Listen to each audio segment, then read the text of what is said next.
Bonjour à toutes et à tous, je suis très heureux de vous retrouver pour une vidéo un peu spéciale.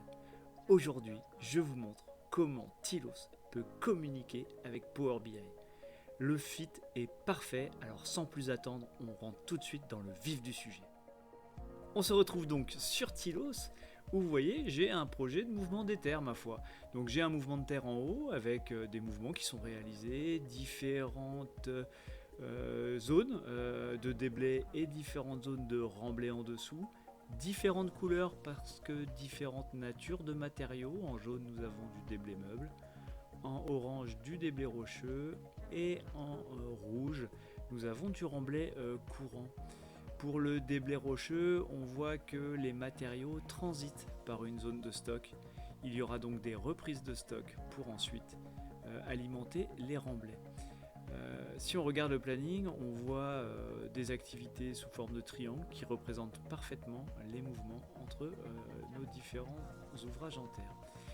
En jaune apparaissent les éléments qui sont déjà réalisés. Okay, voilà, donc ça vous donne une petite idée du planning, comment il est conçu. Donc 2 échelons de production, une pelle de 30 tonnes en bleu, une pelle de 50 tonnes en vert.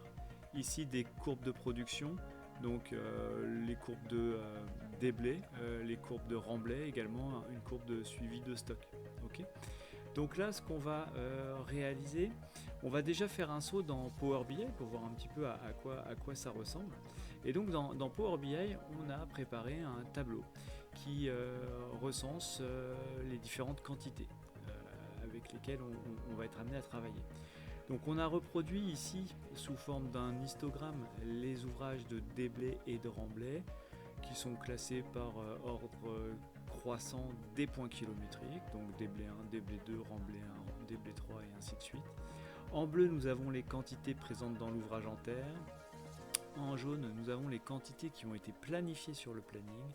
Et en orange, les quantités qui ont été réalisées. Ici, on a un petit tableau qui présente les différentes natures de matériaux ou d'ouvrages qu'on va rencontrer. Et puis ici, c'est un tableau récapitulatif des quantités avec à nouveau les différents ouvrages en terre. Et ici, classé par type de matériaux, les quantités initiales et les quantités réalisées. Voilà, un document très synthétique qui permet d'y voir un peu plus clair. Évidemment synthétique mais dynamique, puisque quand je sélectionne par exemple mes éléments, on a un filtre naturel qui se fait sur mes éléments, sur mes tableaux. Donc ça permet d'identifier où sont nos déblais rocheux, nos stocks, etc. et ainsi de suite. Donc ça c'est assez intéressant comme approche, et puis c'est une lecture un peu différente du tableau que nous avons dans Tilos. On a également créé une feuille qui précise les mouvements, et ça c'est assez intéressant.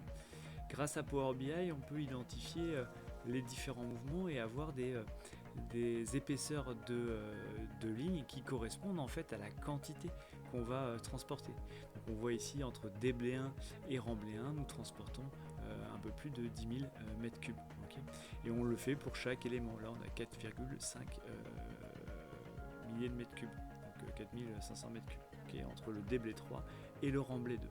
Et donc cette lecture est assez intéressante, elle est différente de celle que nous avions dans Tilos, et elle est un petit peu plus dynamique, et c'est assez sympa de pouvoir identifier rapidement ces mouvements. Okay, dernière chose, une courbe en S qu'on a choisi d'afficher avec en bleu la référence de notre projet, donc ce qu'on a prévu de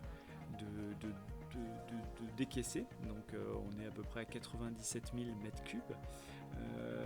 En bleu, nous avons le forecast, donc ça c'est la projection par rapport à l'avancement. Et en orange, nous avons le réalisé. Donc pour le moment, nous avons réalisé quasiment 4500 mètres cubes. Voilà, ça c'est ce qu'on a réalisé jusqu'à maintenant. Okay, et bien tout ça, on va essayer de le mettre à jour. Et bien pour le mettre à jour, on va retourner sur Tilos. Et sur Tilos, je vais dans un premier temps décaler ma date d'avancement. Donc je vais venir ici sur ma référence, reporter un petit peu ma date d'avancement. Je vais la décaler par exemple au 28, comme ceci. Voilà. Je vais peut-être même aller un petit peu plus loin pour plus de confort. Je vais peut-être pas été assez lointain. On va aller au 28 mars. On décale vraiment d'un mois, comme ça on verra bien la différence. Et là, donc sur chaque élément, je vais pouvoir venir saisir de l'avancement. Donc là, c'est vraiment une fonctionnalité particulière de Tilos. Donc là, je vais éventuellement dire que sur cet ouvrage, on a réalisé les éléments tels que prévu, c'est-à-dire on a fait 7200 mètres cubes. Voilà. Donc voilà, j'ai fait l'intégralité de mon déblai. Ici, je peux faire exactement la même chose. Et donc voilà. Alors le choix d'affichage, hein, c'est moi qui l'ai réalisé comme ceci. On peut évidemment proposer d'autres choses en termes de rendu.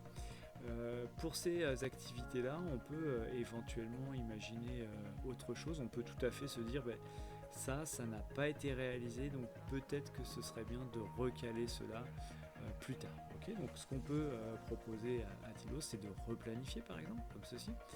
Dans les options, lui dire que ça peut être intéressant de déplacer toutes les activités non avancées à la date d'avancement, à la date de rapport. Donc je vais replanifier et donc j'ai mon planning qui se décale. Okay, donc s'il y a des choses qui me plaisent pas, je peux changer les choses. Par exemple, comme c'est un planning reste à faire, je peux tout à fait dire oui, alors sur celui-là, j'ai quand même le sentiment qu'on peut peut-être aller un petit peu plus vite.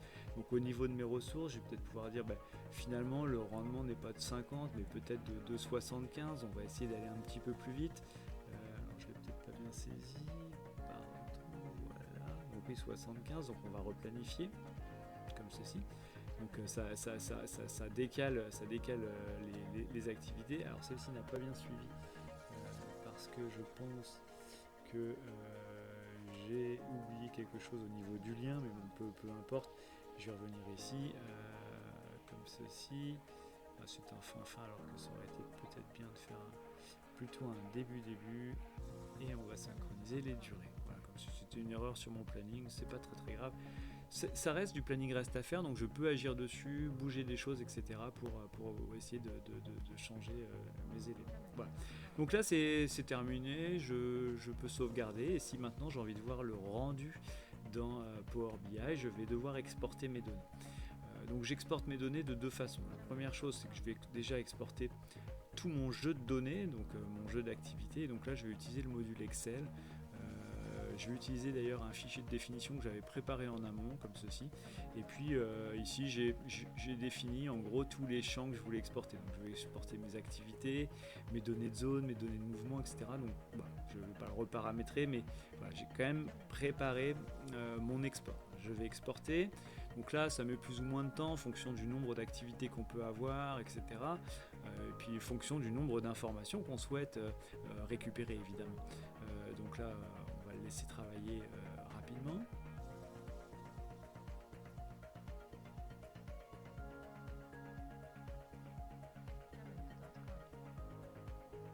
L'export est donc terminé.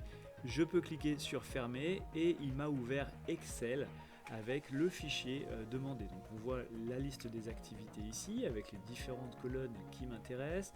On voit la liste des zones, la liste des mouvements, la liste des ressources si jamais on a envie de travailler les ressources.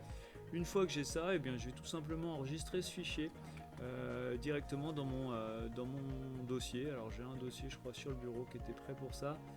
Voilà, dans Power BI ici, et puis je dois avoir ici mon fichier complet version 2, donc je vais l'écraser directement, je le remplace, voilà, comme ceci. Mon premier export est réalisé. Ok. Voilà, donc ça, ce fichier, je vais le fermer. Dernière chose, je vais envoyer les slices de mes données. Les slices de mes données, c'est simplement ma donnée qui va être découpée temporellement de façon à savoir exactement ce que j'ai à faire comme quantité jour par jour, par exemple. Okay, donc j'ai préparé là également un format d'export, donc on passe par le XML, pardon, comme ceci, et puis ici j'ai un profil qui permet de définir exactement comment je souhaite exporter mes données. Voilà, je vais tout simplement exporter mes slices. Voilà, j'ai choisi mon profil, je vérifie que si j'ai le slice data, parfait, voilà, comme ceci, et je vais exporter mes slices. Une fois que ça c'est fait, j'ai lancé un petit script qui permet de me créer un fichier CSV que peut interpréter finalement Power BI. Donc là c'est un petit script qui permet de générer le fichier comme bon me semble. Je me retrouve donc sur Power BI avec la version desktop ici, parce qu'on peut utiliser la version web ou la version desktop, peu importe. Et donc ici je vais lui proposer d'actualiser toutes mes données. Okay, donc là il va mettre à jour toutes mes données sur la base des nouveaux exports que j'ai réalisés. Vous allez voir derrière les petits tableaux évoluer, notamment ici sur la quantité réalisée. On va voir que ça va bouger. Donc là, il met à jour vraiment toutes les tables. Ça met plus ou moins de temps en fonction de la consistance de votre modèle. Voilà, hop, il télécharge. Comme ceci. Voilà, tout a été importé et donc les données se rafraîchissent. Et comme vous pouvez le constater, je suis maintenant à 11 700 m3 de réalisé. Okay, et les petits tableaux se sont évidemment mis à jour en fonction des données que j'ai données.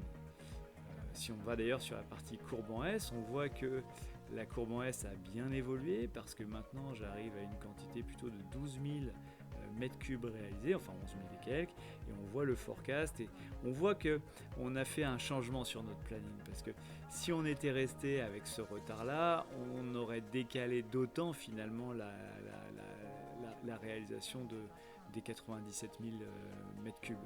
Et vous voyez que d'avoir retouché un petit peu le planning pour accélérer notamment notre activité de déblai, eh bien, ça nous a permis de ne pas trop pénaliser notre jalon de fin.